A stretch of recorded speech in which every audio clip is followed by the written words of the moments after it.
औषध रेसिपीमध्ये सर्वांचं स्वागत आहे। आज आपण बनवणार आहोत उपवासाचे फ्राईज। नक्की ट्राय करा, खूप क्रिस्पी होतात आणि खाण्यासाठी खूप छान लागतात। आषाढी एकादशी निमित्त हा व्हिडिओ मी बनवलेला आहे, तर नक्की ट्राय करा। प्रथम मी 1 वाटी भाकरीचे पीठ घेतले, म्हणजे वरीचे अर्धी वाटी साबुदाणा पीठ, आणि त्या कढईमध्ये पाणी ठेवले 2 वाट्या। त्या पाण्यामध्ये मीठ आणि तेल टाकले।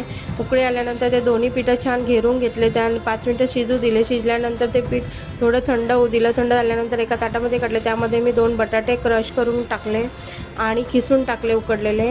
नंतर त्यामध्ये मी चिली फ्लेक्स आणि शेंगदाण्याचा कूट आणि थोडे मीठ टाकले। मीठ ऑलरेडी टाकलेले आहे, त्यामुळे कमी टाकायचे। चिली फ्लेक्स टाकू शकतात किंवा तुम्ही हिरवी मिरची सुद्धा टाकू शकता। छान मिक्स केले आणि आपला जो हे असतो पोळपाट, त्याला मी तेल लावले आणि त्यावर थापून घेतले। थापल्यानंतर त्याला फ्रेंच फ्राईज सारखे कट करून घेतले आणि तळून घेतले। क्रिस्पी असे छान होतात। नक्की ट्राय करा आणि शेंगदाण्याच्या चटणी सोबत सर्व करा। चॅनलला लाईक